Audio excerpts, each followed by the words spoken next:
Saudações a todos, bem-vindos a mais um vídeo do Blockbuster e hoje um top 5 depois de tanto tempo sem. Uma coisa que pode marcar muito um filme é o seu final, seja ele chocante, emocionante ou épico. Um bom final faz o filme ser lembrado para sempre. E hoje a gente veio trazer aqui os nossos 5 finais favoritos do cinema. Então vem com a gente.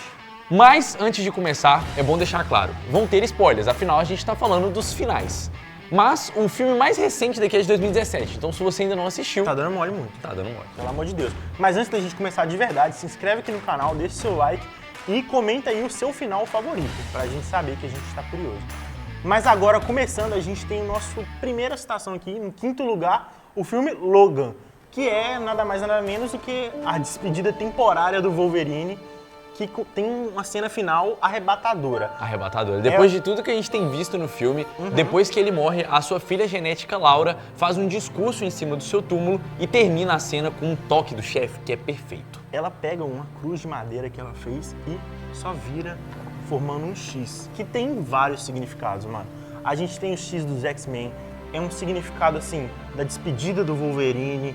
Tem muita coisa por trás, velho. E o filme já vinha numa crescente absurda. É um dos melhores filmes de herói. Sem dúvida. E esse final é um chute na sua cara antes da gente sair do cinema. E se tratando do que a gente pode chamar de maior X-Men, já que é o mais famoso certeza. e o mais adorado, esse X é muito simbólico no final do filme e deixa um sentimento muito grande pra nós que somos fãs do herói e dos X-Men. Mas, como o Daniel disse, o Wolverine deu uma despedida temporária, já que ele volta depois, mas o filme longa não é apagado, então nada do que aconteceu é apagado, o final continua muito emocionante. Significa muito pela jornada, né, do próprio Hugh Jackman, que foi um ator em ascensão com o papel do Wolverine. Ele ficou quase 20 anos ali interpretando o Wolverine, até que a Marvel fez ele voltar e agora ele fica até os 90, como já diz o Deadpool. Um homem tem de ser o que é, Joey. Não pode quebrar a forma. Já em quarto lugar, nós temos um clássico do drama, vamos ter um representante do gênero aqui. Clássico moderno, né? Clássico moderno, que é Whiplash, do Damien Chazelle. O filme mostra a jornada de um aspirante a baterista que cruza caminho com um professor de métodos questionáveis e radicais. E o final desse filme é digno de aplausos. No final, o professor Fletcher descobre que Andrew denunciou ele, né, por causa de todos os métodos dele. Então, o professor arma uma sabotagem e coloca o Andrew pra tocar uma música que ele não sabia, né? Ele junta toda uma banda e coloca todos pra tocarem uma certa música, mas não conta pro Andrew. É então que o Andrew surta, sai do palco, mas ele volta determinado e simplesmente assume o controle. Depois de tudo que ele passou, ele pega e começa a comandar os outros músicos, tocando muito bem. Ao longo desse final, o Andrew vai errando um pouco, só que o próprio professor Fletcher reconhece que ele tá mandando bem e começa a o ajudar. Reconhece o esforço, né, mano? E é toda uma jornada que o filme mostra, o esforço do próprio personagem interpretado brilhantemente pelo Miles Teller.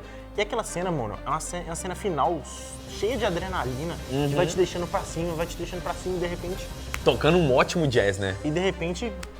acaba, mano. Pois é, até porque tudo que o Fletcher queria, por mais que seus métodos fossem extremamente questionáveis, era criar um baterista, um músico perfeito. Sim. E o Andrew estava demonstrando isso. Então ele toca e o professor o ajuda. Até que no final ele termina e tem uma troca de olhares perfeita. Era isso que eu ia falar, mano. Andrew troca olhares com Fletcher, que dá um sinal de aprovação, e Andrew dá um sorriso. Depois de todas as discussões que eles tinham, da denúncia, eles se entendem ali no olhar, de uma forma que, pô, aquela adrenalina toda de música, de tensão, a gente entende, eles se entendem e o filme acaba, mano. Perfeito. É um dos finais mais absurdos, assim, e por isso tá na nossa lista.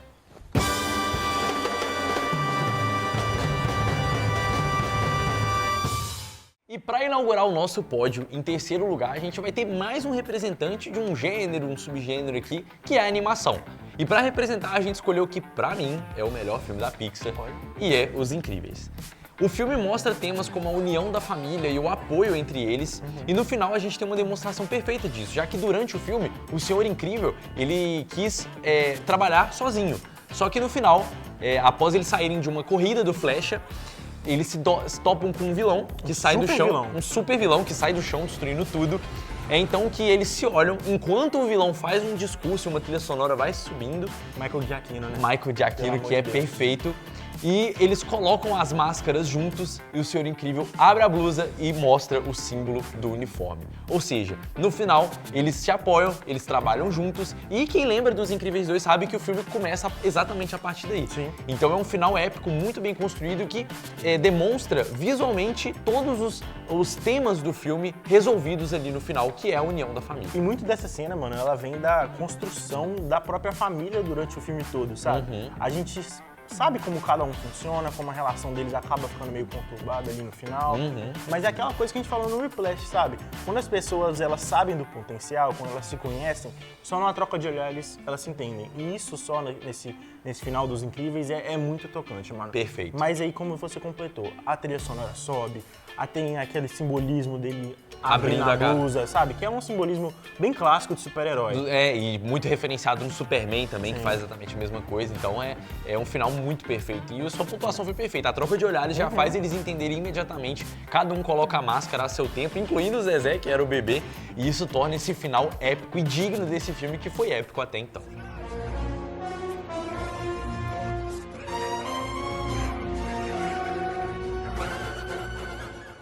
Com o nosso segundo lugar aqui, a gente tem uma das maiores franquias da história do cinema em Star Wars. A gente vai falar aqui do final de Rogue One, uma história Star Wars.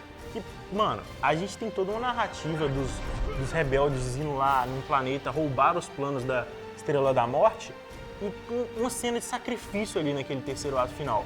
Só que não é aí que o filme acaba, porque poderia muito bem cortar aqui. Só que eles decidiram fazer uma ligação direta com a saga principal de Star Wars. Então a gente tem uma cena do plano desses dados que eles roubaram da Estrela da Morte indo para a nave.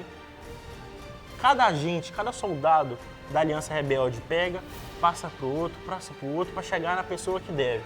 Só que ao mesmo tempo a gente tem uma presença que chega naquele lugar, naquela nave e simplesmente arrebata, construindo um dos melhores finais da história do cinema. A sensação de tensão e desespero é palpável. E o Darth Vader, por mais que tenha sido construído com uma roupa que à primeira vista você não sente tanto medo dela, tal, é de uma outra época também. Se você ainda não tinha sentido medo do Darth Vader, aqui você sentiu. Ele é icônico, mano. Icônico. Ele simplesmente aparece, liga o seu sabre de luz, que é a única iluminação da cena e é vermelha. Naquele corredor ainda, Corredor, Star Wars. Corredor fechado, a trilha sonora baixa, só fica o alarme e todo mundo fica desesperado. Até que ele começa a trucidar todo mundo. Ali a gente não tinha, até aquele momento, a gente não tinha visto um live action do Darth Vader. É uma demonstração de poder dele, assim. Usando esse poder, sabe? A gente tinha visto um pouco nas animações feitas pela Disney, como Star Wars Rebels. Só que, pô, na época da trilogia clássica, não tinha essa computação não tinha toda, como. sabe? Então aqui a gente vê o Darth Vader em seu auge, como o capanga principal do Palpatine, simplesmente acabando e tentando pegar aqueles planos da Estrela da Morte do Império, não querendo deixar, só que aí os rebeldes fogem com os dados da Estrela da Morte e entregam para uma pessoa. E essa pessoa é simplesmente a Princesa Leia, interpretada pela Carrie Fisher. Que havia falecido pouco tempo antes do lançamento desse filme, o que torna esse específico final da cena dela mais especial ainda, né? E completando, a gente tem ainda a presença do R2-D2 e do C3PO. Só que a Leia, ela fala uma palavra que, pô, simplesmente é a cereja do bolo desse final grandioso. Ela fala, ao ser perguntada, né, o que é isso? O que é isso? O que é isso? Hope, esperança. What is it they've sent us? Hope. Ó, velho. Nada menos doido, que o velho. título do primeiríssimo filme de Star Wars, que é Uma Nova Esperança. Ó. Mas é sempre bom destacar esse final, porque, cara, eu sou apaixonado pela cena do Darth Vader. Pra mim é a melhor, Eu sou apaixonado por esse filme, mano. e a minha favorita cena de Star Wars, porque a demonstração de poder dele é absurda e a construção cinematográfica, Com certeza. a música, ela abaixa pra depois Michael estourar. Giacchino de novo, tá? Michael Giacchino Já de falamos novo. dele aqui nos Incríveis. E aí a trilha sonora, ela baixa pra estourar enquanto ele vai arregaçando todo mundo. Não tem pra ninguém, ninguém consegue detê-lo.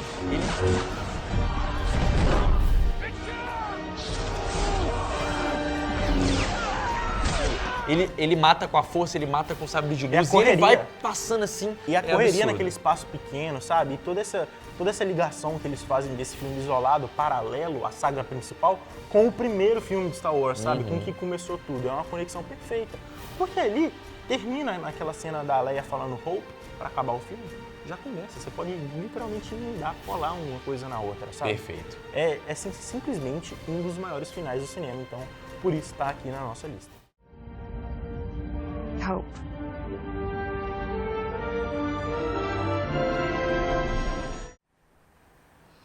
Darth Vader. Nossa, eu queria dar muito destaque, porque essa cena é um absurdo. É um mano. absurdo. Eu acho que essa ela tinha que cena é um estar no primeiro, absurdo, mano. Não, calma lá, porque Não, o ela primeiro tinha que estar no primeiro. Não. Ela tinha que ter Mas essa primeiro. cena é um absurdo. O primeiro é super respeitável. Mano, mas aí é muito doido. Ele pega e pega. trucida, velho. Ele pega o garfo assim. Essa cena é o precursor da entrada do Luke em Mandalorian 2, velho. Genial. Que ele pega o Dark Trooper assim, ele... Ah, não, é uma referência direta, pô. É. Uma referência direta, o pai e o filho, pô. Espírito Santo também. Falei primeiro... Que isso? É um meme interno de vocês, caralho? Não, você fala pai, espíritos... pai, espíritos, que tá esperando o quê? Agora vamos pro primeiro. E em primeiríssimo lugar, pra gente entregar aqui o prêmio de melhor final do cinema, tá um filme, um final lindo, brilhante, excelente, emocionante, todo tipo de elogio que você puder fazer. De um filme que também tem todos esses elogios, pô. 100%. No final de A Origem, ou Inception, do Christopher Nolan, clássico, todos eles estão em muitas camadas de sonho, certo? Um filme que, inclusive, pode Fala ser muito muito de sonho. confuso. Fala muito de sonho. Você tem que prestar atenção muito nesse filme. Tem que prestar Você atenção. não pode ver assistindo no celular, pelo amor de Deus. Dentro de muitas camadas, uma camada dentro da outra, eles então são chutados pra fora e todos acordam ao mesmo tempo. Todo o filme ele é construído para te deixar exausto com tudo aquilo, né? Inclusive num cansaço mental. Então esse final é para vir um alívio. E aí todos acordam no avião, você sente um alívio. Mas não para por aí. A trilha sonora de Hans Zimmer começa, Time, o nome é Time, e é uma trilha sonora perfeita que vai carregar todo esse final. O Hans Zimmer é absurdo, mano. Ele é um absurdo, cara. E ele, Nolan ainda? Nossa. O protagonista caminha pra fora do aeroporto e pra quem se lembra, o protagonista, que é o Cobb, né? O objetivo dele, o filme inteiro, é ver o rosto dos filhos dele, porque ele não podia vê-los na vida real e nos sonhos ele não queria ver, porque senão ele poderia ficar preso no sonho, né? Se ele visse o rosto dos filhos, ele ia querer ficar preso nos Todo o sonhos. contexto que o filme vai te dando, né? No final do filme, ele chega em casa e, enfim, encontra seus filhos. Ele vê o rosto deles na vida real e os abraça. Só que é aí que vem a cereja desse bolo lindo e maravilhoso. No filme, existem os totens, que são itens que você usa para saber se está sonhando ou não. O do Cobb é o clássico peão. Se ele fica girando para sempre, que significa que ele ainda está sonhando. Quando o Cobb chega, ele deixa o peão, ele gira o peão para saber se está sonhando, só que ele se distrai e vai ver os filhos. É então que a câmera chega perto do peão. Vai se aproximando. Vai se aproximando lentamente. Aquele estilo bem Nolan de contemplar as coisas. E com um piano que encerra a trilha sonora do Hans Zimmer. Não, Hans Zimmer, sem palavras. E o peão não para de girar. Ele gira, Continua. gira e no final dá uma cambaleadinha assim e o filme termina. Acabou. Mano, isso é Nolan no seu auge, velho. E aí? Isso é Nolan no seu auge, é aquele final que te deixa intrigado, que você não sabe o que pensar. Pensando por dias nele, né? Você pode falar, mas que aconteceu? É o sonho, não, o sonho. E não é isso que interessa, sabe? Exato. Não é isso que eu acho que a interessa. graça é justamente pensar sobre, debater sobre, porque eu acho que se fosse resumido, eu acredito, né, que se fosse resumido a uma solução simplista do peão parar ou não, Ele não estaria aqui nessa lista. exatamente. Não estaria aqui Falou nessa lista. e disse. Porque a graça é você pensar, e aí, ele tava ou não tava, o peão tava girando, mas cambaleou, era um sonho ou não era? Eu acho esse final tão lindo, tão bem construído, é cinema, numa arte pura, E sabe, é o que cara? o filme vai mostrando, né, o que ele vai fazer, sabe? É o tipo de coisa que o Nolan fazia muito no começo da sua carreira, quando ele fazia mais esses filmes de ficção científica e tal. Cara, é simplesmente um dos finais mais impecáveis da história do cinema, debativelmente o primeiro, o maior final do cinema, e é por isso que a gente coloca ele no primeiro lugar. Sem dúvida, é arrebatador, é brilhante e assim, como eu falei lá no início, não cabem elogios suficientes para o quanto esse final é bem construído em termos de sentimento e, como eu falei, em termos técnicos de cinema também, cara. É passível de você estudar como ele fez um final tão excelente. A fotografia, a trilha sonora, é literalmente Christopher Nolan e Hans Zimmer no seu auge, como você falou no começo. Pois é. Palmas. Palmas.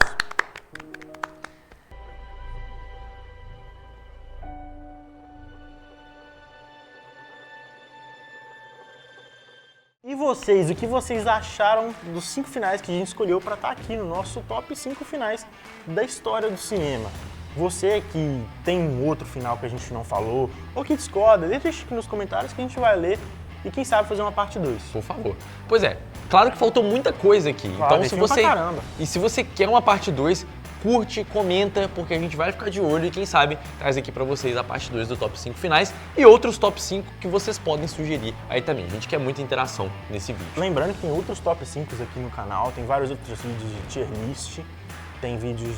Vários outros vlog, vídeos, tem lembrando vários que- conteúdos, muitos vlog, conteúdos. verdade, pô. E tem o nosso podcast semanal, falando sobre os assuntos mais quentes, ao vivo, Já estamos conversando chegando com o no, chat. já estamos chegando no episódio 70, com sempre episódios de podcast com assuntos quentes. Então a gente conta com vocês para poder se inscrever aqui e acompanharem com a gente. Lá no nosso Instagram também, que a gente posta notícias diariamente, todas as notícias do mundo do cinema e cultura pop. Então @blockbusteroficial no Instagram ou no link aqui na descrição que você encontra todas as redes sociais. Então é isso, foi um prazer ter vocês aqui conosco e até a próxima.